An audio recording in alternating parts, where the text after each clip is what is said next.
बुंदेलखंड का रहस्यमय मंदिर मां शारदा देवी, जहां पहली पूजा किसी ने नहीं देखी।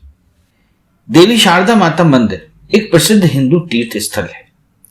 यह स्थल सतयुग के प्रमुख अवतार नरसिंह भगवान के नाम पर नरसिंह पीठ के नाम से भी जाना जाता है। ऐतिहासिक तथ्यों के आधार पर आला खंड के नायक वीर आला उदल दोनों भाई मां शारदा के उपासक थे। मैहर में आज भी पर्वत की तलहटी में आला उदल का तालाब व अखाड़ा विद्यमान है। आपको बता दें, पहाड़ों के नीचे एक तालाब है जिसे आला तालाब कहा जाता है। कहा जाता है कि इसी आला तालाब में वीर आला सुबह सवेरे स्नान करके पहले मां शारदा के दर्शन करने जाते थे। अभी भी तालाब में काफी कमल के फूल खिले हुए देखे जा सकते हैं, जिससे मन अति प्रसन्न होता है।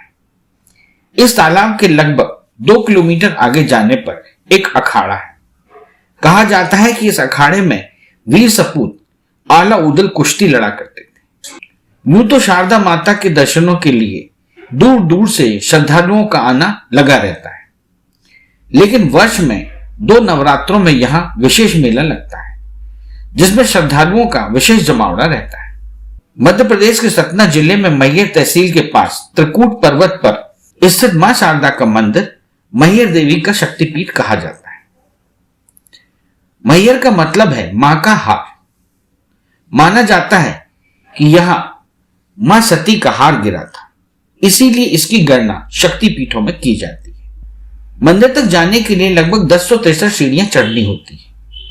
हालांकि अब श्रद्धालु सीधे रोपवे के माध्यम से माता के द्वार तक सुगमता से पहुंच सकते हैं। आपको बता दें, रोपवे का सफर काफी रोमांचकारी अनुभव देता है। यह अलग बात है कि माता के द्वार में सीढ़ियों से जाने का अपना अलग आनंद है। कहा जाता है कि मां शारदा देवी के मंदिर की खोज सबसे पहले जंगलों के बीच वीर पराक्रमी आला उदल दोनों भाइयों ने की थी। आला ने यहां 12 वर्षों तक मां शारदा की तपस्या की थी। आला माता को शारदा माई कहकर पुकारा करते थे। इसी प्रचलन में मां का नाम शारदा माई हो गया। ऐसा भी कहा जाता है कि यहां पर सर्वप्रथम आदि गुरु शंकराचार्य ने 9वीं 10वीं शताब्दी में पूजा अर्चना की थी। मां शारदा की मूर्ति की स्थापना विक्रम संवत 559 में की गई थी। मैहर पर्वत का नाम प्राचीन धर्म ग्रंथ महेंद्र में मिलता है। इसका उल्लेख भारत के अन्य पर्वतों के साथ पुराणों में भी आया है। मां शारदा की प्रतिमा के ठीक नीचे ना पढ़े जा सके शिलालेख भी कई पहेलियों को समेटे हुए। सन 1922 में जैन दर्शनार्थियों की प्रेरणा से तत्कालीन महाराजा ब्रजनाथ सिंह जी देव ने शारदा मां परिसर में जीव बलि को प्रतिबंधित कर दिया था। शारदा मंदिर में माता शारदा की पूजा अर्चना मुख्य रूप से की जाती है, लेकिन इसके साथ साथ देवी काली, दुर्गा, श्री गौरी शंकर, शेषनाग, श्री काल भैरवी, भगवान फूलमती माता, ब्रह्मदेव, हनुमान जी और जलापा देवी की भी पूजा होती है। भक्तों का मानना है कि मैहर में मां शारदा से मांगी हर मुराद पूरी होती है। यहां पर श्रद्धालु अपनी मन्नत के धागे भी बांधते हैं और पूरी होने पर दोबारा मां शारदा के दर्शन करने आते हैं। शारदा मंदिर के बारे में मान्यता है कि मां ने आला को उनकी शक्ति और वीरता से प्रसन्न होकर अमर होने का वरदान दिया था। आज भी रात 8 बजे की आरती के बाद साफ सफाई होती है और फिर मंदिर के सभी कपाट बंद कर दिए जाते हैं। इसके बावजूद जब सुबह मंदिर को पुनः खोला जाता है तो मंदिर में मां की आरती और पूजा किए जाने के सबूत मिलते हैं। आज भी यही मान्यता है कि माता शारदा के दर्शन हर दिन सबसे पहले आला ही करते हैं। यही कारण है कि माता रानी के भक्तों को मंदिर में रुकने की अनुमति नहीं है। कहा जाता है कि रात को जो भी व्यक्ति यहां रुकता है उसको सुबह का सूरज देखना नसीब नहीं होता।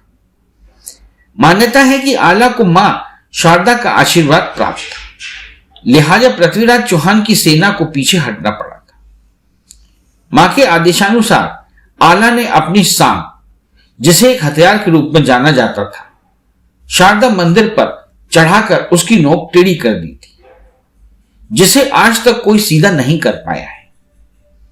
मंदिर परिसर में ही तमाम ऐतिहासिक महत्व के अवशेष आज भी आला व पृथ्वीराज चौहान की जंग की गवाही देते हैं।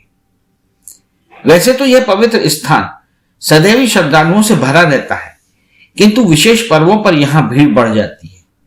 2 मुख्य नवरात्रि के अलावा गुप्त नवरात्रि को भी यहां का विशेष त्योहार माना जाता है।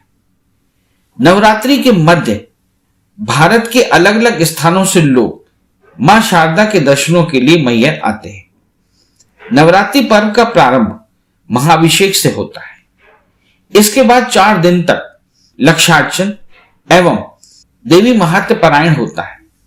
अंत में नवमी के दिन शतचंडी यज्ञ एवं विद्यारंभ की पूजा होती है। इसी दिन लोग अपनी संतान के विद्योरंभ के आशीर्वाद की प्राप्ति के लिए मैहर आते हैं। इन 9 दिनों के दौरान माता शारदांबिका की उपासना महाकाली, ब्राह्मी, महेश्वरी, कौमारी, वैशस्वी, इंद्राणी, चामुंडेश्वरी एवं गजलक्ष्मी के रूप में होती है। आपको बता दें कि श्रद्धालुओं के लिए मैहर में 2 भोजन के भंडारे चलाए जाते हैं।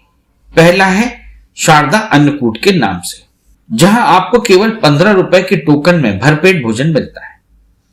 वहीं दूसरा है मैहर ट्रस्ट का भंडारा, जहां आपको 10 रुपए का टोकन लेना होता है।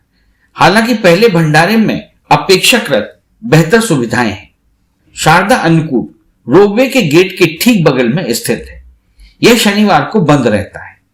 बाकी के दिन दोपहर 11 बजे से 2 बजे तक आप अच्छे भोजन का आनंद ले सकते हैं। मैहर तक पहुंचने के लिए निकटतम हवाई अड्डा जबलपुर, खजुराहो और इलाहाबाद है।